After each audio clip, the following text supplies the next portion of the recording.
This is it's Beowulf, okay? And I'm going to go out on a limb, and I'm going to talk about some lore.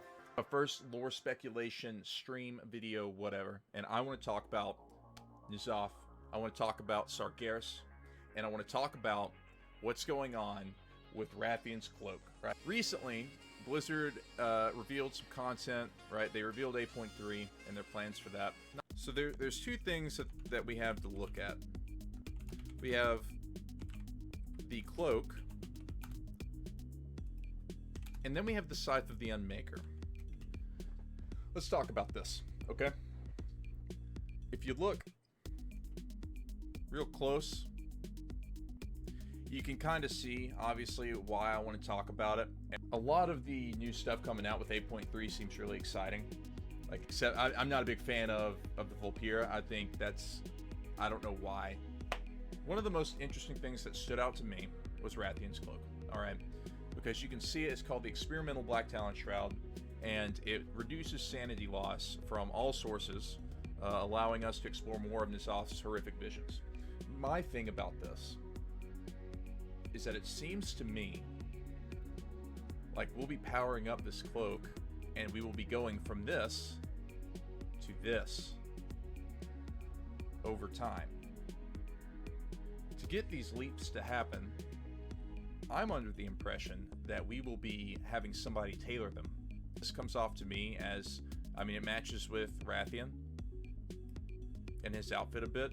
This could be dragon scale, like in the back. But what matters the most to me is how it gets up to the final phase. I think that Mother, in all of her vast knowledge that she's collected over the years, is the final person to tailor this cloak and imbues it with celestial energies. Obviously, I'm making that assumption based off the constellations in the cloak. You can see them. And I remembered something. I got the Scythe of the Unmaker in a raid. Like, in Antor's the Burning Throne, Argus the Unmaker is the final boss.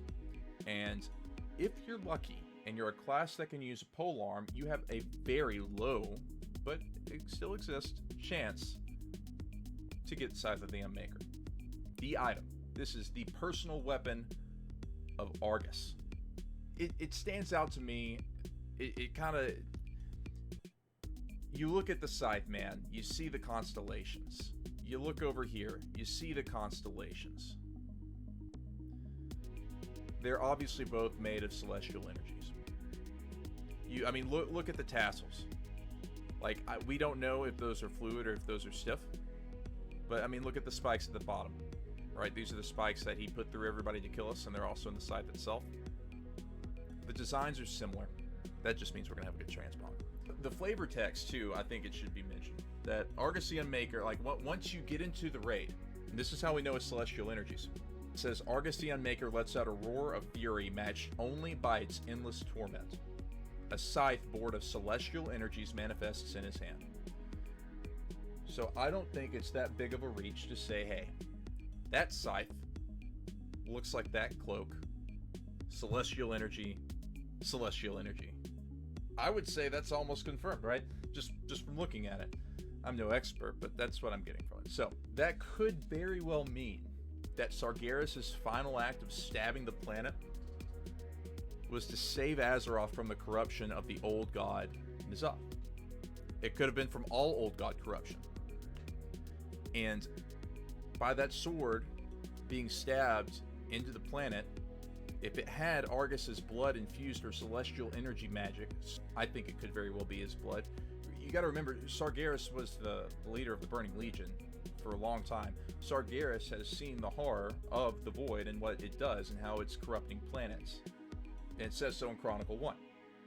So I think it's not that far of a stretch to say that, you know, Sargeras may have very well done this to save the rest of the greater cosmos.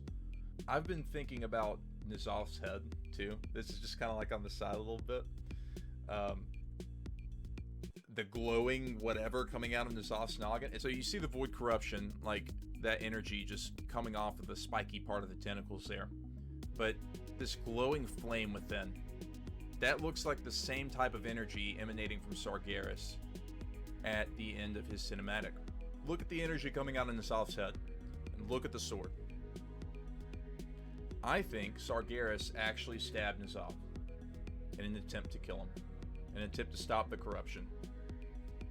And it's either the blood of Argus or it's the blood of N'Zoth.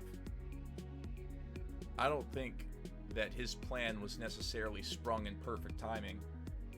I think it had to be done, and the only reason we may win is because of Sargeras. The seat of the Wrathion. Celestial energies. Okay? Look at the floor. Damn, son.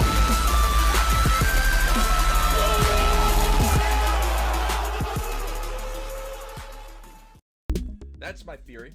Hope you enjoyed it. Like, comment, subscribe.